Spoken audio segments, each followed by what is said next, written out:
자, 반갑습니다. 한국남자 종맨입니다. 지금 러블리즈의 미주가 성희롱으로 논란이 되고 있어요. 사실 얼마 전에도 이거랑 비슷한 논란이 있었는데 그 김민아 아나운서가 중학생 남자애한테 좀 부적절한 발언을 했던 거. 중학생 때는 에너지가 넘치는데 그 에너지를 어디에 푸느냐, 엄마 집에 없을 때 혼자 있을 때 뭐 하느냐, 그리고 야릇한 표정을 지으면서 혹시 지금 나랑 같은 생각을 하느냐, 이런 얘기들을 해가지고 논란이 됐던 적이 있습니다. 이번에도 이거랑 좀 비슷한 논란이에요. 미주 픽츄라고 무슨 유튜브 영상이 있었나 봅니다. 여기서 미주가 시민을 인터뷰하는 장면이 있었어요. 야, 너 여자친구 있었어? 있어. 어디까지 갔어, 여자친구랑? 끝까지 갔겠지. 사귄 지 얼마나 됐어? 한 200일. 아, 무조건이네. 뽀뽀밖에. 너 남자 맞아? 지금 이 말을 하는 미주의 시선에 주목해주세요. 어딜 보고 있는 건지. 자, 이게 바로 지금 논란 중인 미주 성희롱 사건이에요. 이게 6월쯤인가 올라왔던 영상인데 논란이 커지자 결국 어제 미주는 사과를 하고 영상은 내려갔습니다. 근데 이 사건을 두고 언제나 그렇지만 한국 남자들과 우리 언니들의 반응이 엇갈리고 있어요. 한국 남자들은 대체로 미주가 잘못을 했다는 입장이고, 반면에 우리 언니들은 저게 뭐가 어떻게 성희롱이냐고, 한국 남자들은 그동안 저 정도 수위의 말을 밥 먹듯이 했으면서 왜 여자가 저런 말을 하니까 논란이 되냐고 분뇨들을 하고 있습니다. 근데 다른 분들은 어떻게 생각하실지 모르겠어요. 사람마다 관점이 다 달라가지고 저게 뭐가 문제냐고 생각을 하실 수도 있는데, 최소한 제가 볼 때 미주의 저 행동은 잘못된 게 맞아요. 물론 저기에 출연한 남자 시민이 나중에 영상에 와서 이런 내용의 댓글을 달긴 했어요. 그냥 길 가다 미주 만난 본인 인생이 레전드라고. 근데 이게 당사자가 불편하지 않았다고 해서 문제가 안 되는 게 아닙니다. 그래도 문제가 될 수 있어요. 만약에 저 인터뷰한 남자를 사전에 섭외한 거다, 이러면은 문제가 안 될 수도 있어요. 저 남자와 미리 어떤 내용의 인터뷰를 할지 상의를 하고 그 내용에 서로 동의를 했으면은 문제가 안 될 수도 있겠습니다. 근데 이거는 그게 아니에요. 이 방송 내용을 보면 알겠지만은 그냥 길 가던 시민을 섭외해서 인터뷰한 겁니다. 그러니까 인터뷰하는 남자가 어떤 성향이고 어떤 부분에서 민감하게 반응할지 이런 걸 아무것도 모르는 거예요. 그냥 모르는 사람 섭외한 거라고. 모르는 사람. 그냥 이번에는 운이 좋아서 섭외한 남성분이 저런 말에도 기분이 안 나빠했던 것 뿐이지, 저런 말을 불쾌하게 받아들일 남자들도 얼마든지 있습니다. 그리고 이거는 단지 불쾌한 정도에서 끝나는 게 아니라 실제로 법적인 문제가 될 수도 있어요. 물론 그러기 위해서는 성별이 바뀌어야겠지만은, 아무리 생각을 해봐도 예쁜 여자가 지나가던 남자한테 저런 말을 한다, 그랬다고 해서 그게 유죄가 나올 것 같진 않아요. 사실 나와야 맞는 건데 그럴 것 같지가 않아. 근데 반대로 잘생긴 남자가 지나가던 여자들을 붙잡고 저런 얘기를 한다. 아니, 생각해보니까 꼭 잘생긴 남자일 필요도 없죠? 못생겼다고 그게 죄는 아니잖아요. 근데 저런 말을 하면은 죄가 될 수 있다는 거. 물론 미주 같은 여자가 저런 드립을 쳐주면은 좋아할 남자들이 더 많다는 거 나도 알아요. 나 같아도 미주가 저런 거 물어봐주면. 근데 그렇지가 않은 남자들도 분명 있을 거라고.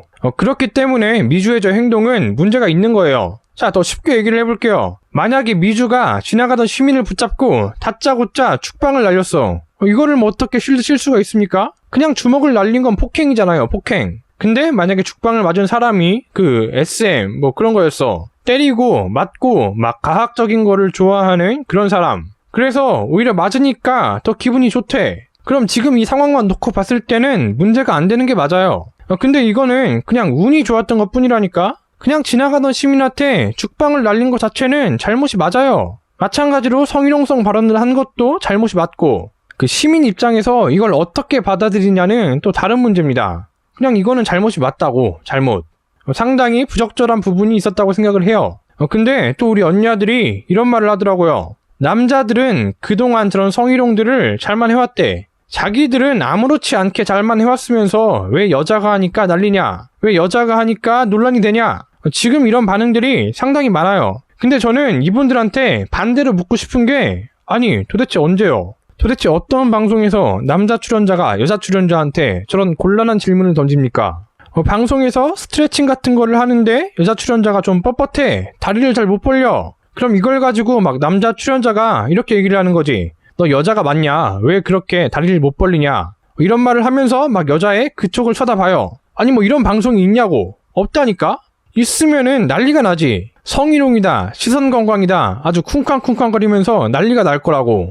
생각해보니까 지금도 마찬가지예요. 성별이 바뀌었으면은 난리가 났겠죠. 막 남자 아이돌이 여자 시민 붙잡고 막 거기 보면서 그런 얘기를 했어봐. 이게 난리가 안 나겠어요? 난리가 나지. 그거 있잖아요. 무한걸스였나? 게스트로 앤디 섭외해가지고 대놓고 성추행하지 않았었나요? 가슴 터치, 그래 이 맛이야, 떡 주무르듯이 주무른다 그럴까? 진정한 손맛 체험. 아니 이것도 성별 바뀌었으면은 난리가 났을 거라니까? 물론 이거는 사전에 섭외가 된 거기 때문에 미리 어떤 식으로 진행될지 상의를 했는지 모르겠어요. 근데 그런 거 다 떠나서 그냥 성별이 바뀌었으면은 난리가 났을 거라고. 근데 자꾸 우리 언니들이 막 남자들은 밥 먹듯이 성희롱을 한다고 하지 않습니까?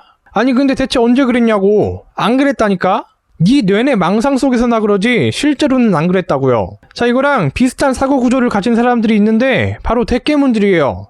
박원순도 그렇고 자꾸 미투가 민주당 쪽에서 터지니까 어떤 대깨문이 이런 말을 하더라고. 왜 미투는 항상 민주당에서 터지는 걸까? 라는 말을 하면서 그쪽 당, 그러니까 당시 미통당이 민주당보다 더러운 거 전 국민이 다 아는데, 그런데 왜 자꾸 미투는 민주당에서 터지는지를 모르겠대요. 민주당에서만 자꾸 미투가 터지면은 민주당이 생각보다 더럽구나, 이렇게 생각을 해야 정상 아닌가? 어떻게 거기다 대고 미통당이 더 더러운데 안 터지는 거라고 생각을 하지? 이게 이해가 안 되더라고요. 페미니스트들도 똑같아. 맨날 남자들은 성희롱을 숨쉬듯이 한다고 하는데, 아니 제발 좀 증명할 수 있거나 납득할 수 있는 그런 걸 좀 가져와 보라고. 나는 아무리 생각을 해봐도 방송에서도 그렇고 사회적인 분위기 자체가 여성의 성보다는 남성의 성을 훨씬 가볍게 취급하는 것 같아요. 이런 사건이 자꾸 일어나는 것만 봐도 그런 것 같아요. 근데 우리 언니들은 그렇지가 않다며. 그러면은 제발 좀 하나라도 가져와 보라고. 근데 없을 거야. 없겠지. 왜냐면 그냥 지그들 뇌내 망상이니까. 자, 그럼 오늘 영상 요약할게요. 그동안 우리 언니들은 진짜 물불 안 가리고 사소한 거에도 불편하다고 쿵쾅거렸었는데, 이제 남자들도 최소한 잘못된 부분에 대해서는 목소리를 낼 때가 된 것 같습니다.